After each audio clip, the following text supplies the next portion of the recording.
Muito bom. Eu gostaria de convidar, então, todos os participantes desse bloco, o doutor Diego, a Débora, Diogo, desculpe, o Flávio e a Alicia.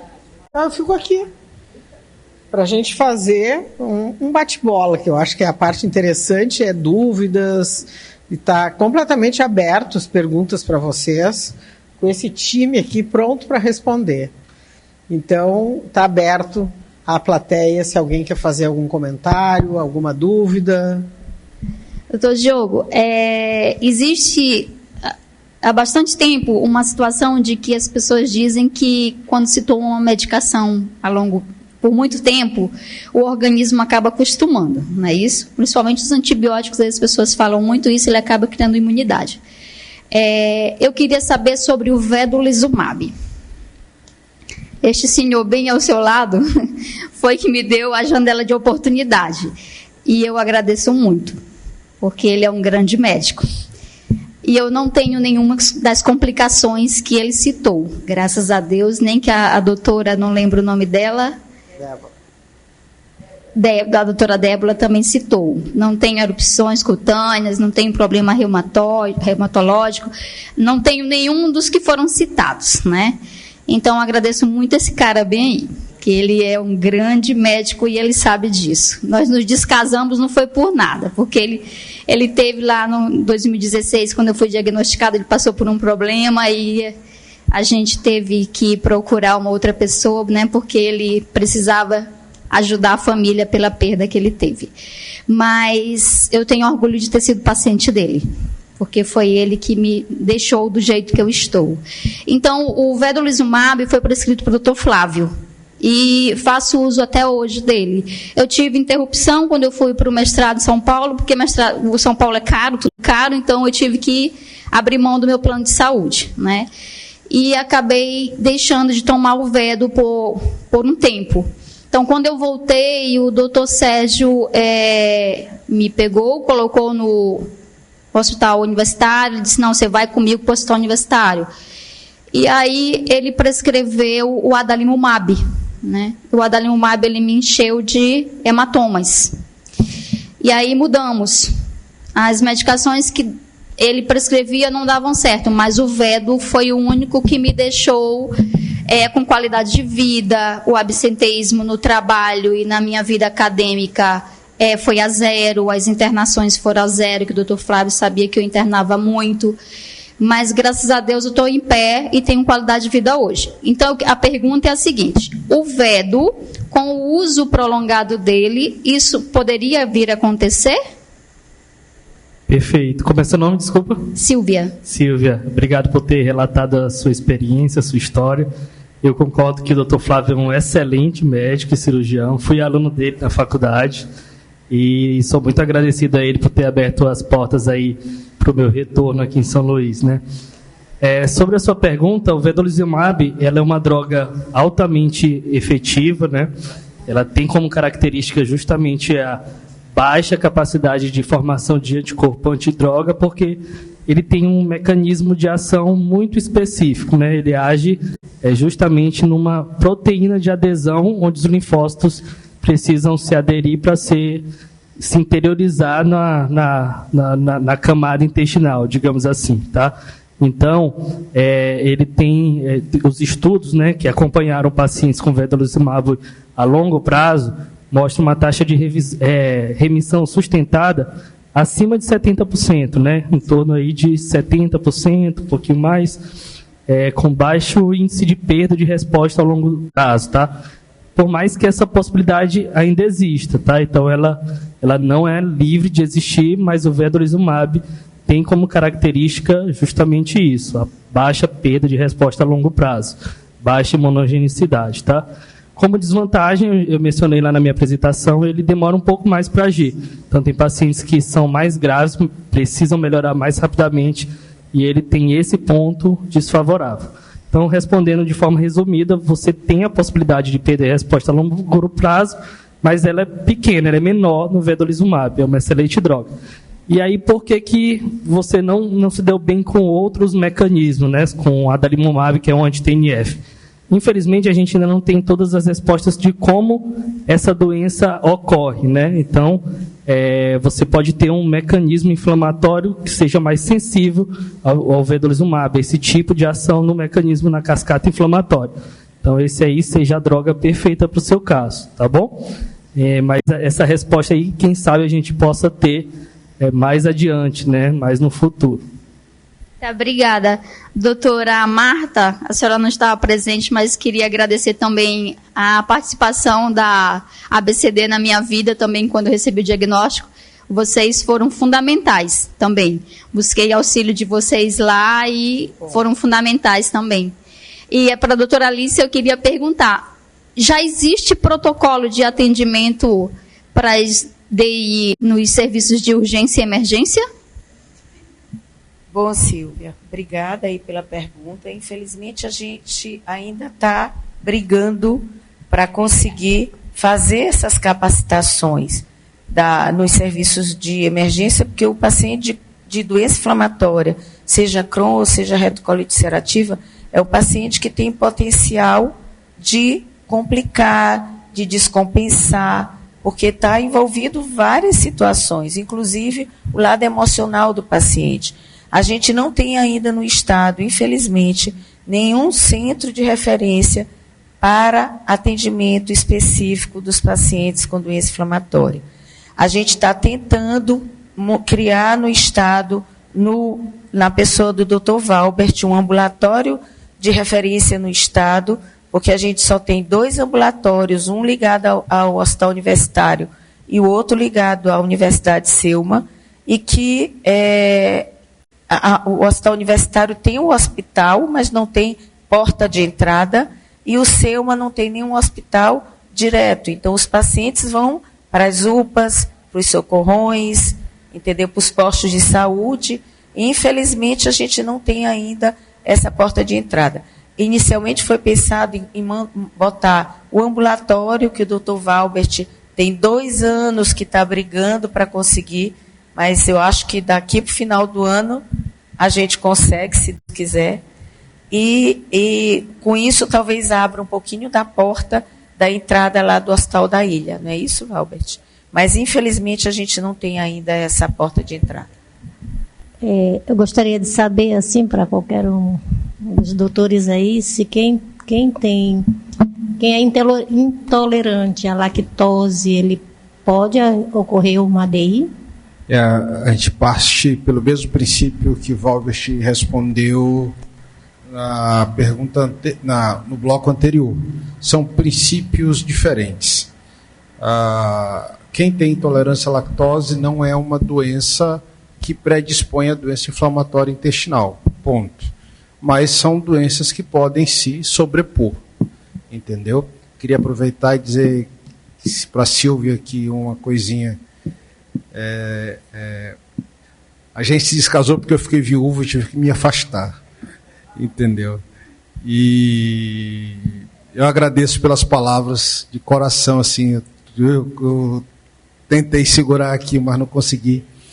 Obrigado, e eu acho que o mais importante do exercício da medicina é você poder fazer um pouquinho de diferença na vida das pessoas. Eu acho que o mais importante do exercício de qualquer profissional de saúde é você direcionar e fazer diferença na vida das pessoas. Quando você faz isso, eu acho que você ganha muito mais do que você possa ter noção. E eu agradeço demais pelas palavras.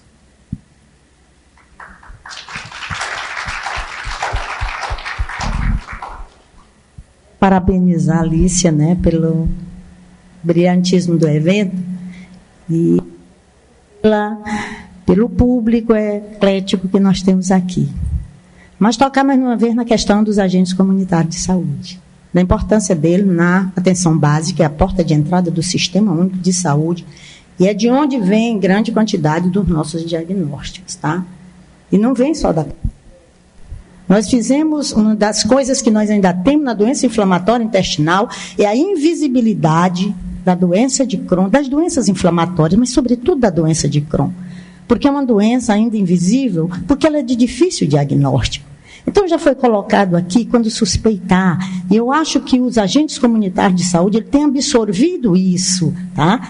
Então, a recorrência do sintoma da diarreia abdominal, do sangramento retal, que eu vejo como eles chegam até a associação, né, que nós temos lá em Teresina, e nos colocam, doutora, tudo as crianças, que é se o adulto é difícil fazer o diagnóstico, difícil fazer o diagnóstico. Então, os agentes comunitários, nós temos esse link lá em Teresina com eles, e já fizemos cursos, e já fizemos no Maio Roxo a interiorização da doença de Crohn e da retocolite, né, para que a doença se tornasse cada vez mais visível. Mas eu queria colocar um fato que eu achei assim, super interessante. Nós fizemos em 2019 um grande evento em Parnaíba, que é a cidade que é uma cidade, né, da praia no Piauí, e nós colocamos no auditório da UESP, que é a Universidade Estadual do Piauí, 300 pessoas. Dentre essas, veio em peso os agentes comunitários de saúde. E lá nesse encontro, a gente falou que se vocês tiverem alguma suspeita, nos mandem. Com um bilhetinho, mandem lá, e eu guardo ainda com muito carinho esses bilhetes. E eu me lembro de um deles que nos chegou, através de maio até dezembro, nós conseguimos fazer o diagnóstico. Olha como é importante colocar o bloco na rua no mês de maio, para tornar conhecidas as DIs. Então, nós fizemos 3 diagnósticos só no ano, através dessa parceria com os agentes comunitários de saúde. Mas aí foi colocado muito essa questão da diarreia, a questão da dor abdominal, mas a doença de Crohn, quando ela atinge o intestino delgado, as porções mais proximais, os sintomas são muito parecidos com a de uma gastrite. Então, é o paciente que a gente comunitário mandou, né, doutor, esse paciente já tem 6 anos tratando uma gastrite que não cura, ele já fez 3 tratamentos para a bactéria e ele nunca fica bom.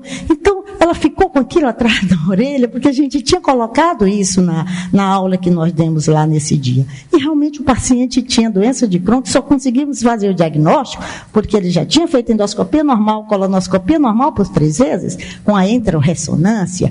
Então, foi diagnosticado depois de 6 anos de tratamento de uma gastrite. Gastrite cura. Se a sua gastrite não cura, fique com uma pulga atrás da orelha. A mesma coisa é a diarreia, o sangramento retal, é a perda de peso, é a criancinha que tem um baixo peso, mas esse menino engorda, esse menino não come, esse menino vive com anemia, uma dor de barriga, desconfie, encaminhe então ao gastro. A segunda coisa que eu queria só colocar rapidamente é que não veio aqui o pessoal da Secretaria de Saúde. Gente, seria muito importante, porque nós vivemos juntos, Maranhão e Piauí. Eu tenho pacientes de Bacabal, eu tenho pacientes de Açailândia, de Balsa, Imperatriz, e a gente tem que se unir cada vez mais, sobretudo nós, colegas das sociedades de especialidades, mas também as associações de pacientes, né? A AMAD, com a Crohn, vivemos juntas, muito próximos. E o que nós temos para o futuro é uma coisa assim que às vezes até nos assombra, do jeito que o colega falou, que assombrar em relação às complicações. Os estudiosos nos colocam que a epidemiologia da doença inflamatória intestinal, ela tem 3 fases. Uma nós já passamos, que foi a fase emergente, que vai ali até o início do século XX, onde apareceram os primeiros casos. Depois vem a fase que aumenta a incidência, novos casos aparecendo sempre, aumentando cada vez mais. Mas nós estamos agora numa fase chamada de composição da prevalência, onde aquele mundo de casos que apareceu na fase anterior e que, como a doença inflamatória intestinal, ela atinge sobretudo o paciente jovem, esse paciente não está mais morrendo como morria antigamente, quando a gente só tinha mesalazina e azatioprina para tratar esses pacientes. Agora nós temos um arsenal terapêutico maravilhoso, onde esse paciente não vai mais morrer, ele vai demorar muito tempo. Então, os nossos gestores de saúde, quer público, quer privado, tem que se preparar para esse contingente que está aumentando cada vez mais de pacientes com doença inflamatória intestinal. Nessa terceira fase da epidemiologia, nós vamos ter um estacionamento, um pouco dessa incidência, mais uma composição com a prevalência que está aumentando cada vez mais. Vão se juntar os casos novos com os velhos. E essa prevalência, o número total de pacientes vai aumentar. E aí, como é que nós vamos resolver essa situação? Os planos de saúde já estão colocando, pelo menos lá em Teresina, na Unimed, nós estamos com esse grande problema, porque depois dos medicamentos oncológicos, quem mais está onerando os planos de saúde são os imunobiológicos. E aí, como é que nós vamos ficar diante desse cenário que aponta um aumento na prevalência da doença inflamatória intestinal? Então, a gente tem que se preparar para o futuro. Eu faço minhas palavras da Jocely em relação à importância dos agentes de saúde, para que vocês pensem, enquanto vocês estiverem lá atendendo os pacientes, vocês que fazem aquela triagem inicial desses pacientes, vocês podem pensar baseado em alguma coisa. É um paciente que está com uma mancha na perna, é o paciente que está com uma ferida, que tem relato de alguma coisa que vocês podem encaminhar. A gente tem a Associação Maranhense de Doença Inflamatória, que é a AMAD. A AMAD tem Instagram. Então, quando vocês tiverem dúvida para quem mandar, qual médico, mandem para a associação, que a associação vai direcionar para os nossos ambulatórios de referência aqui do Maranhão.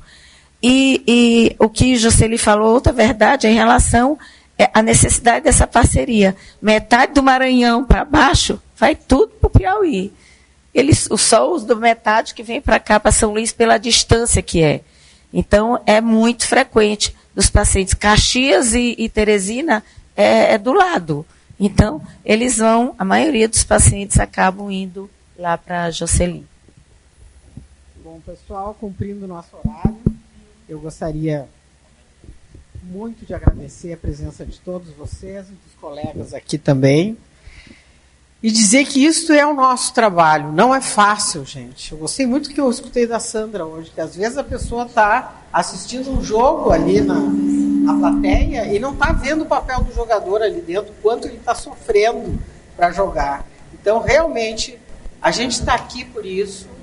A BCD vem fazendo esse trabalho difícil, de formiga, pelo Brasil inteiro, para botar essa luz, essa semente dentro de cada um, que é chamar todos os envolvidos nesse cenário. E não pensa não, a gente convida toda a Secretaria de Saúde, a gente convida os médicos da UPA, a gente convida os estudantes de medicina, mas é muito difícil, por isso que eu quero agradecer a cada um de vocês que está aqui, que eu já estou super satisfeita e quero dar esse depoimento, que é extremamente difícil essa união no Brasil inteiro. E se as pessoas tivessem a noção da importância da nossa união, de todas as associações de paciente, a força do GDIB, a gente ia conseguir muita coisa. Mas eu acho que, infelizmente, o ser humano está cada vez mais cuidando só do seu sapato e não tem essa visão global, que eu acho que é um grande problema. Um exemplo eu vou dar aqui para vocês, que foi citado, por exemplo, a calprotectina fecal. É um exame de fezes, não invasivo, que a gente identifica que a doença não está ainda como a gente quer, bem tratada. Abriu a consulta pública. Todo mundo quer, né? Todo mundo quer que tenha esse exame. Quantos pacientes responderam? Quantos médicos responderam? Você sabe? Pouquíssimos, menos de 400. Quando a gente pensa que tem 212 mil pacientes retirando o remédio no SUS, cadê os pacientes? Os médicos das UPAs foram todos convidados. Cadê? Os estudantes de medicina também foram. Então, mas eu acho que a semente está lançada. Eu acho que cada um aqui dentro é um vetor de propagação disso. E por isso que eu não desisto. Eu sou uma grande guerreira da BCD. A gente vai para Goiânia e a gente vai indo estado por estado para justamente plantar essa semente. Quem sabe colher ótimos frutos no futuro. Eu queria convidar todos vocês que amanhã a gente tem o dia inteiro com os pacientes. É um programa montado 100% para o entendimento do paciente, para a união do paciente e para a gente traçar metas, quem sabe, de todas essas propostas nesse nosso Brasil tão grande e que realmente é muito difícil da gente conseguir, mas eu acho que a gente consegue. Vocês veem que a gente tem grandes conquistas e a gente vai aprendendo o caminho. Então, todos vocês estão convidados para amanhã participarem também. E eu queria agradecer, então, em nome da BCD, ao auxílio da Eliana, minha super parceira, e a nossa força da união de estar aqui. Muito obrigado.